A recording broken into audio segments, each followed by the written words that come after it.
Hey everybody! In today's video, I'm going to show you how to make a super easy stapled journal with just an embossing folder and some paint. Now I'm starting with this vinyl fluorescent paint that I love because it has a matte texture and a little bit of Dina Wakley paint. You can use any combination of colors that you want. I'm actually going to show you a different journal later on with different colors, but on this one I wanted that fiery pink and a nice orange for a warm toned journal in this very cold winter. So I'm starting with the emboss side, meaning the side with the raised texture, and there's absolutely no finesse to this point. The desire is just to completely cover the cardstock with paint in any way that you want to. I wanted my colors to be mixed. I wanted them to be a little bit irregular. So I am just putting the paint on and mixing it up with a silicone spatula. So I added a little bit of the Dina Wakley, and now I'm adding on the spatula just directly out of the jar the fluorescent pink paint.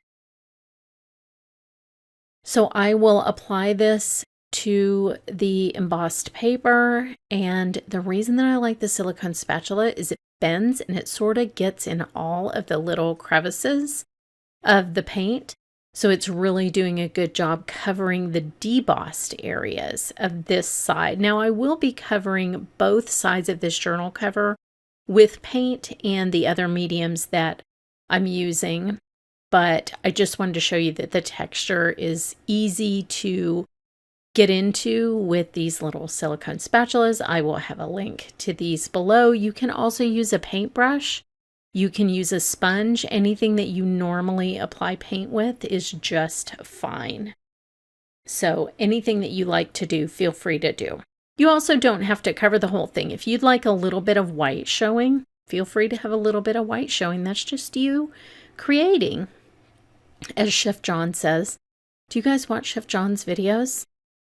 They're so entertaining and he has some really great recipes, but he has to kind of anticipate comments of people saying, but what if I don't like pepper? So whenever he puts an ingredient in, he always just says, that's just you cooking. So this is just you creating. So now that that side's done, you can sort of see how the paper looks a little bit marbled. And once it starts to dry, it's a little easier to see those little white spaces you might have missed. So let it dry for just a little bit and then walk away and kind of look at it with a fresh eye. There's just something about staring at something over and over that makes you miss things. Not sure what that's about. So here I will show you what this looks like up close, and you can see how the texture is just beautifully preserved. Even though we have a pretty thick layer of paint on there, it's so beautiful and detailed. And when this is finished, it's going to be surprising that this is just a piece of paper. So one of the things that I would suggest with these journals is to give them as gifts because they look so fancy and they're actually so very simple. So the next step is, this is a mixed media project. I wanted to add a little bit of archival ink just to sort of age the look of this a little bit. And so I'm doing that with a blending brush and some Ranger archival ink. I'm going to use sepia. I brought out two different colors. I brought out coffee and sepia, but I think I'm going to use sepia because it's warm, like the combination of these two colors. So you can add it around the edges, you can add it in the middle. The last medium that I'm going to put on is more of a highlight medium. So before I use highlight mediums, I like to use low light mediums, which is what this is. Just adding a little bit of darkness so that the highlight shows up a little bit better. And it makes it kind of grungy and fun. And this is the kind of mixed media that anybody can do, which is all mixed media. You know how I feel about that. But I know that some people don't like really messy techniques for mixed media, and this is not a messy project at all. This is just applying a little paint, ink, and medium, and I'm actually even going to use a glove. Totally out of character for me, but I'm going to. So see how much that adds? It gives kind of an earthy feel to these bright, bright colors. Of course, you could just leave them the way that they were, but I like this sort of aged look. Now, I did go ahead and paint the debossed side, and I will do the same thing. I'm going to treat both sides of this cover exactly the same way. So I will add the lowlights, and then we will go ahead and add highlights when I'm all finished. But doesn't that just add like a warmth and a depth? And it also makes the pattern of this beautiful large embossing folder pop out just a little bit. The embossing folder is linked in the comments below. So now that we have this, we want to add the highlights, and I'm choosing to do that with GoldWax. So I'll put my glove on so that I don't get wax all over me in case I have to see other humans today. I don't want to have my hands be gold and have them think I'm a James Bond character. That happens all the time. So with this wax, it can collect a little bit on the lid, even though I store mine upright. In shipping, sometimes you get a lot in the lid. And I actually have been using the lid since I got this wax. So a little bit goes a really long way. This is a good value for you in terms of mediums. So I'm just kind of skimming the surface with the wax with my finger just to bring out that beautiful pattern. This has sort of an ornate scroll work pattern to it, and it really gets highlighted quickly when you rub the wax on top of it. Really, really beautiful. And then all of these colors are sort of harmonious. The thing about finishing with a metallic wax, whether it's silver, whether it's gold, whether it's copper, whatever you decide to use, is that the colors that you chose for the first layer really don't matter at all. All of these metallic waxes are essentially neutrals, and so whether you have a bright, fiery one like I'm using, or if you went the cool blue and purple route, the gold is going to look beautiful no matter what, so is the silver, etc. There's also a black wax, which sort of has a pewter look that I really like. So you can find the wax in the description, and then you'll see all the colors there. Like I said, be very sparing with this. A little bit goes a really, really long way, and a thin layer of the wax on here gives this stunning, stunning shine. Now, once this is dry, this will not go anywhere. You don't have to worry that you're going to give someone this little mini journal and that gold wax is going to rub off when they go to stick it in their purse or use it, because it's not. It's completely permanent once it is dry, so don't worry about that.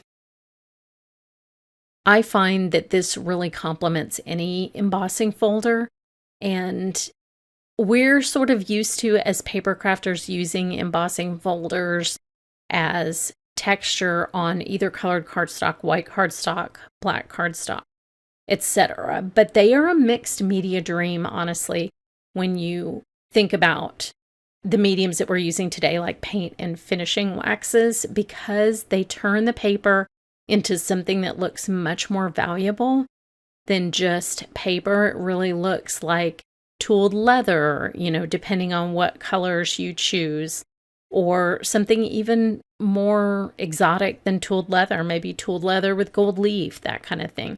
So that's the look that I'm going for. And if you think about a really, really fun, inexpensive, personalized gift, this is the most fun, personalized, inexpensive gift. It's just going to end up being copy paper and a sheet of cardstock, but man, is that beautiful. And somebody can just, stick it in their purse or their bag, their work bag, and use it to take notes on during the day.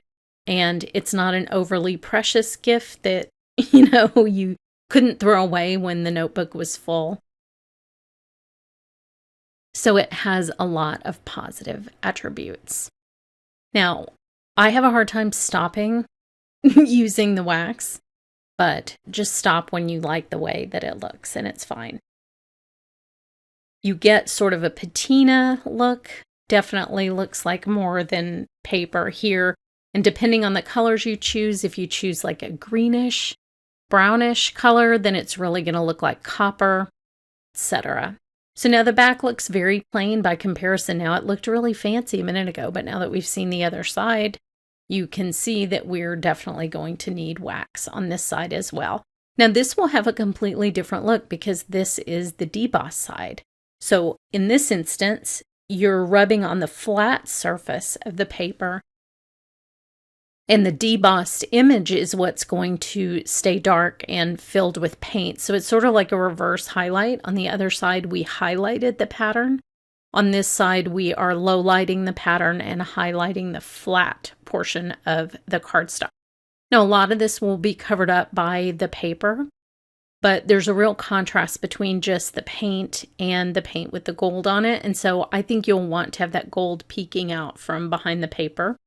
Also, the paper will not be attached to the inside and the back side of the covers. And so once you move the pages, you're going to be able to see that cover in its entirety. So you'll want them to ooh and ah over the inside and the inside back of this cover.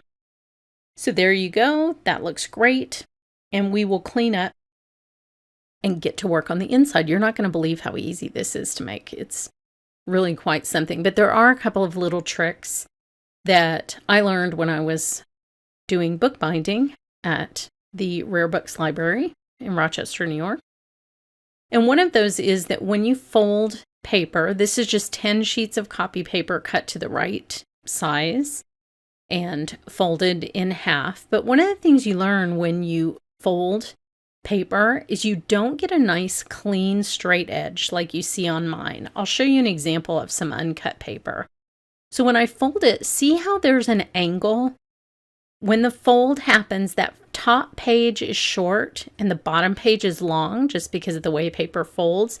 And so you get an angle that goes past the edge of the shortest part of the page.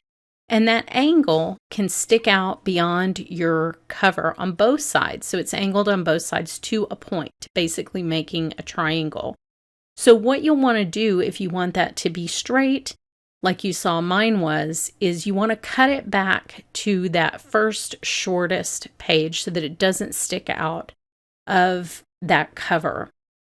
And what I do is I just stick it in my Rotatrim and I just cut it back to that first shortest page, and it cuts it straight.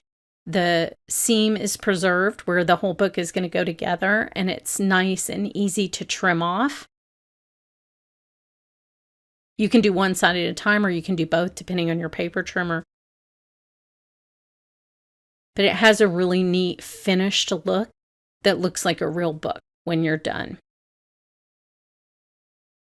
Now you have a couple choices for what you want to do with the cover. You can fold it together and crease it like we did the inside pages of the journal, but I'm not going to do that. I'm going to have it be more of a soft fold, just like that. And so when you open it up, you'll just want to line the whole little book of pages up so it's evenly spaced between the top and the bottom. And we're just doing a simple binding here with a really cool tool that I love, my specialty book stapler. This has an angled base that is meant to do exactly this. And just take a minute to make sure it's really lined up before you put it into this wonderful machine. Looks good to me. Just make sure you have the same amount of cover, top and bottom. Again, it's just copy paper and cardstock. It doesn't really matter, but now, when you go to staple this, you'll see that the way that this is lined up is exactly the way your book ends up going onto here. This is what makes it such a great binding tool. And that's why I have this. I've had it forever. The key is, though, you want to staple quickly. And you're going to see what happens when you staple slowly. So I'll staple the first one slowly. I'm going to show you what happens. But make sure that your seam and your cover are right against this little angle, and then decide where you want your first staple. So here's me lining it up and then stapling very slowly. And what happens is the staple goes in there crooked. So you want to apply a lot of force very quickly. So let me show you that. So I'll put my other hand on here, boom. Now the staple is straight. So on this side, it's crooked, and on this side, it's perfect. So just do it really quickly, rip it off like a Band-Aid. I learned that in college when I was doing bookbinding, so I want to make sure and show you that so you didn't think your stapler wasn't working. So I will just remove this and you can do it again. It's no big deal. We used to do this all the time when we were repairing books, repairing booklets, repairing music books, anything that had this same kind of binding. We would do this, and for all I know, this is the stapler I had back then in the late 1900s. I love this thing. So line it up again, and then make sure that it's aligned with that angle, and then just give it a quick push, and your staple will be absolutely perfect. So anyway, I just don't ever want anybody to think they're doing something, that there's something wrong with their tool when it's just a technique that you might not know yet. So this is what the binding looks like. Like I said, I think it looks a little bit better on this thicker paper not to crease that binding, but that's completely up to you. I think it looks kind of soft and nice, just fold it over like this. So it has like a nice feel on the cover. I think somebody would think that this took hours and hours and hours when it didn't. This is actually even a little bit slower than it would take in real time because I'm filming and I'm trying to give you tips. But it's a very quick gift. It would make an awesome, awesome Christmas present, birthday present, that kind of thing. Now, you can also, once you have this all together, you can sort of change the size of this. So if you look at the size of this, and this is just one piece of paper, you could actually cut this down the middle and have two little memo books, like detective style books, if you wanted to, instead of one. So be creative with the size and shape of your journal. You can see all the supplies below. Head over to my blog for more information, and thanks so much for watching.